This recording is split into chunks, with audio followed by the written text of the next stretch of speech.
જય દ્વારકાધીશ મિત્રો, સ્વાગત છે તમારું અમારી ચેનલ જીકે સપોર્ટ યુટ્યુબ ચેનલના એક નવા વિડીયોમાં.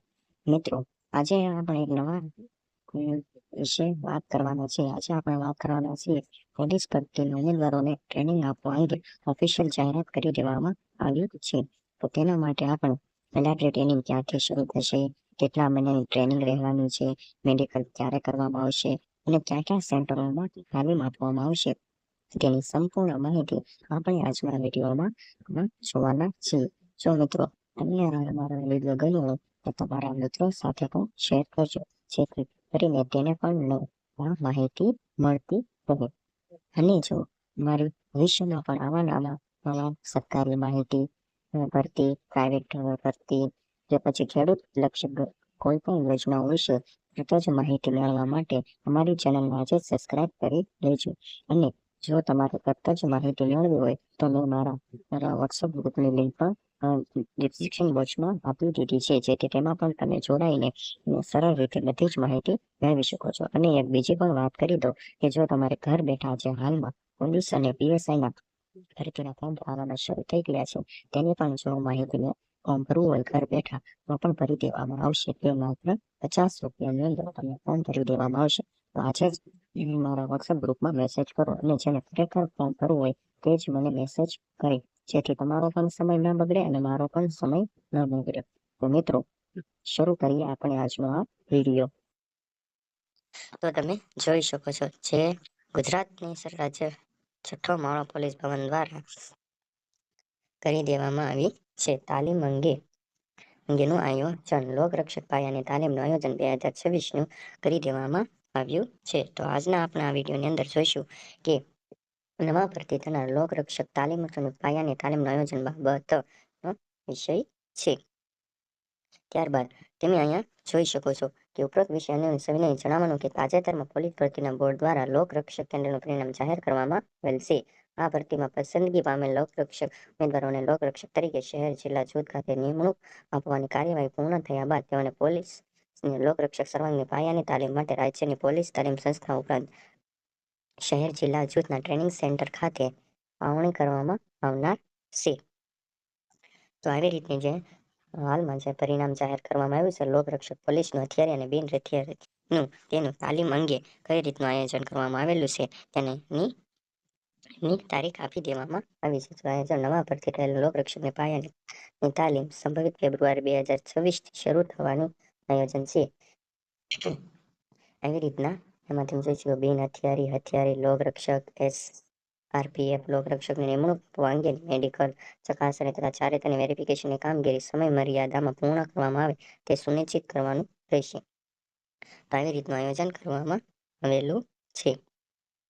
પછી ત્યારબાદ જોઈ શકો છો ઉપરોક્ત લોકરક્ષકની પાયાની તાલીમ માટે શહેર ખાતા હેડ ક્વાર્ટરના ડીઆઈજી અને એસપી તેમજ જિલ્લા જૂથો ખાતે ડીવાયએસપી તાલીમ ઇન્ચાર્જ તરીકે નિમણૂક કરવાની રહેશે. તાલીમ સેન્ટરને ફાળવણી કરવા અંગે તમામ એકમો પાસેથી ઉપલબ્ધ માળખાઓની મેળવેલી માહિતી, પોલીસ તાલીમ સંસ્થાઓની ક્ષમતા તેમજ ભરતી થનાર લોકરક્ષકની સંખ્યા ધ્યાને લઈને આ લોકરક્ષકની પાયાની તાલીમ માટે આ સાથે સામેલ પત્રકમાં જણાવ્યા મુજબ તાલીમ સંસ્થા જિલ્લા જૂથ ટ્રેનિંગ સાથે ફાળવણી કરવાનું નક્કી કરેલ છે. તો આવી રીતના નક્કી કરવામાં આવેલું છે. ત્યારબાદ જોઈ શકો છો કે તાલીમ સંસ્થા શહેર ટ્રેનિંગ સેન્ટરના વડાશ્રીઓ તેઓના ટ્રેનિંગ સેન્ટર ખાતે તે પાયાની તાલીમ માટે ફાળવવામાં આવનાર લોકરક્ષક તાલીમાર્થીઓની પાયાની તાલીમ શરૂ થાય તે પહેલા પોલીસ મહાનિર્દેશકની કચેરી તરફથી લોકરક્ષક તાલીમાર્થીઓની તાલીમ હેતુ માટે ફાળવવામાં આવેલ સીઆરએફ ગ્રાન્ટમાંથી તાલીમાર્થીઓને રહેણાંક, મકાન, મેસ, ટોયલેટ, બાથરૂમ વગેરેની જરૂરિયાત મુજબની રિપેરિંગ કામગીરી સમય મર્યાદામાં પૂર્ણ કરી લોકરક્ષક તાલીમાર્થીઓની તાલીમ શરૂ કરવા થયા પૂર્વે તાલીમ સંબંધિત તમામ માળખાગત સુવિધા ઉપલબ્ધ કરવામાં આવે તે સુનિશ્ચિત કરવાનું રહેશે. હવે હું જો બધી જ વાત કરીશ તો અહીંયા વિડીયો લાંબો થઈ જશે, તો તમે વિડીયોને પોઝ કરીને બધી જ માહિતી વાંચી શકો છો કે આ જે તાલીમ પામેલ જે લોકરક્ષકો છે પોલીસ હથિયારી અને બિન હથિયારીનું ટ્રેનિંગ સેન્ટરને કઈ રીતનું રહેશે તે તમામ માહિતી અહીંયા આપી દેવામાં આવેલી છે. બીજી વાત પણ તમને જણાવી દો, હાલમાં જે પોલીસની ભરતીના ફોર્મ ભરવાના શરૂ છે લોકરક્ષક અને પીએસઆઈ એ બેના જો તમારે હજી સુધી ફોર્મ ભરવાના બાકી હોય, ઘર બેઠા તમારે ફોર્મ ભરાવવું હોય માત્ર ₹50 અંદર તમને ઘર બેઠા પોલીસનું ફોર્મ ભરી દેવામાં આવશે. તો તમને નીચે મેં મારો WhatsApp નંબર આપી દીધો છે. તમે ત્યાંથી મને કોન્ટેક્ટ કરી શકો છો, જેથી તમારું ઘર બેઠા પોલીસનું ફોર્મ ભરાઈ શકે છે. ત્યારબાદ જો આપણે બીજાની વાત કરીએ તો કે એને માસિક વેતન કેટલું આપવાનું રહેશે. લોકરક્ષક તાલીમ ઇન્ડોર અને તાલીમ માટે એક ક્લાસરૂમમાં 50 તાલીમની સંખ્યા લેખે સામેલ પત્રક મુજબ જરૂરિયાત મુજબના કાયદાની વ્યાખ્યાત તંત્રની કચેરીને ફાળવણી કરવાની આવશે. કાયદાના વ્યાખ્યાત માટે નિવૃત્ત બિનહથિયારી પોલીસ અધિકારીઓની અનુભવીની માસિક 40,000ના વેતન દરે પસંદગી અંગેની કાર્યવાહી માટે નથરી થયેલા દઈ જાણ કરવામાં આવે છે. તો આવી રીતની તાલીમની આપવામાં આવેલી છે. ત્યારબાદ હવે આપણે તાલીમ સેન્ટરનું નામ અહીંથી વાંચી શકો.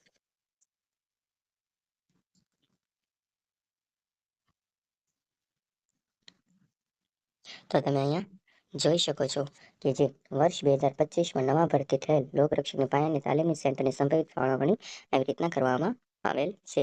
તો હું તમને અમુક સિટીના નામ લઈને હું કહી દઉં છું કે જે PTS વડોદરા તાલીમી સેન્ટર છે, ત્યાં આવી રીતની ULRDF એટલે 625 છે અને ટોટલના 625 રહેવાની છે. કુલ ADIની જરૂરિયાત છે 24 છે અને ઉપલબ્ધ ADI 11 છે, ખૂટતા ADI 13 છે અને વ્યાખ્યાતાની જરૂરિયાત 13 છે. તો આવી રીતના તમે અહીંયા વિડીયોને પોઝ રાખીને તમારું જે જિલ્લો કે જે શહેર લાગુ પડતું હોય તમે અહીંયા વાંચી શકો છો.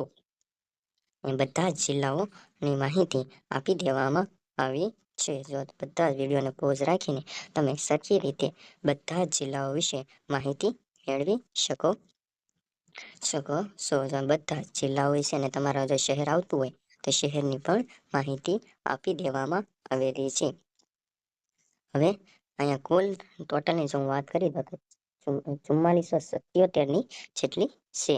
ત્યારબાદ જેલ સિપાઈ, જે જેલમાં જે સિપાઈ હોય એની માટેનું તાલીમ સેન્ટરની પણ અહીંયા આપી દેવામાં આવી છે. એની ટોટલ છે 550 અલગ અલગ છે. વડોદરામાં છે, અમદાવાદમાં છે અને અમદાવાદ ગ્રામ્યમાં છે. તો આવી રીતના ટોટલ અલગ અલગ એની પણ આપી દેવામાં તાલીમ સેન્ટર આપી દેવામાં આવ્યા છે. તો અહીંયા તમે બધી જ જો હું હવે એક વાત કરી દઉં કે જે અમદાવાદ ગ્રામ્ય છે એમાં 150ની જરૂરિયાત છે. ત્યારબાદ જૂથ અમદાવાદ એટલે ત્યાં 200ની જરૂરિયાત છે અને જૂથ 9 વડોદરામાં એમાં 200ની જરૂરિયાત છે. એટલે ટોટલ જો આપણે વાત કરીએ તો 550 જગ્યાઓ ટોટલ છે જેલ સિપાઈ તાલીમ સેન્ટર માટે રાખી દેવામાં આવી છે. ત્યારબાદ હું જો વાત કરું તો તમે અહીંયા અલગ અલગ જે શહેરો છે તેના નામ પણ વાંચી શકો. હું મેન સિટીના છે એના નામ તમને કહી દઉં કે જે બહુ ભાવનગર છે. તમારો જિલ્લો જે લાગુ પડતો હોય ત્યાં તમે જોઈ શકો છો. ભાવનગર છે, મારો જિલ્લો ભાવનગર લાગુ પડે છે. તો ભાવનગરની અંદર ટોટલ 120 છે. આમાં 120, આમાં 5, આમાં 5, 0 અને 2 એવી રીતના ટોટલ આવી રીતનું ભાવનગર છે જિલ્લાની અંદર આપી દેવામાં આવ્યું છે. ત્યારબાદ જો બીજા જિલ્લાની વાત કરું તો એક છે સાબરકાંઠા જિલ્લાની અંદર પણ તમે બધું જ જોઈ શકો છો. આ સાબરકાંઠા જિલ્લાની અંદર આવી રીતનું આપી દેવામાં આવેલું છે. ત્યારબાદ સુરત સનિત રાજકોટની વાત કરીએ તો રાજકોટમાં તમે જોઈ શકો છો. પછી સુરતની અંદર જોઈ શકો છો, સુરતની અંદર. પછી ત્યારબાદ અમદાવાદ પણ મેન સિટી છે તો તેનું પણ તમે જોઈ શકો છો. આવી રીતના અલગ અલગ બધી જ માહિતી આપી દેવામાં આવી છે.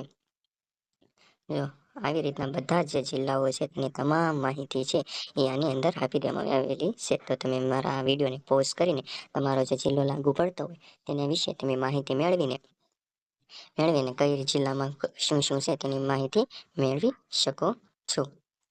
અને આનો પણ તમે નિરાંતે પણ વાંચી શકો છો વિડીયોને પોઝ કરીને કે આમાં શું શું કહેવા માંગે છે તેથી તમને પણ વાંચી શકો છો. જો હું બધું જ વાંચીશ ને તમને સમજાવીશ તો વિડીયો બહુ લાંબો થઈ જશે. એટલે તમે નિરાંતે આ સરખી રીતે પણ વાંચી શકો છો. જેવી રીતને તમને ગમે તે રીતે તમે પણ વાંચી શકો છો. તો મિત્રો તમને જો આ વિડીયો અમારો ગમ્યો હોય તો અમારા વિડીયોને લાઇક, શેર અને સબસ્ક્રાઇબ કરી દેજો અને તમારા મિત્રો સાથે પણ શેર કરજો, જેથી તેને પણ આવી પોલીસ અંગેની જે પણ નવી ભરતીઓ આવે કે સરકારી યોજના આવે, ગમે તે આવે, ભરતી આવે, પ્રાઇવેટ નોકરી આવે, સરકારી યોજના આવે, તે બધી જ માહિતી તમને આ ચેનલ પર જોવા મળશે.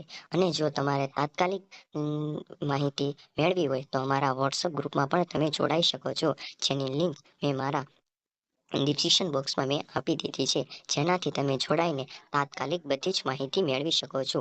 તેથી તમે એ વોટ્સઅપ ગ્રુપમાં પણ જોડાઈ શકો છો. તો મિત્રો મળીએ એક નવા વિડીયોમાં. જય દ્વારકાધીશ.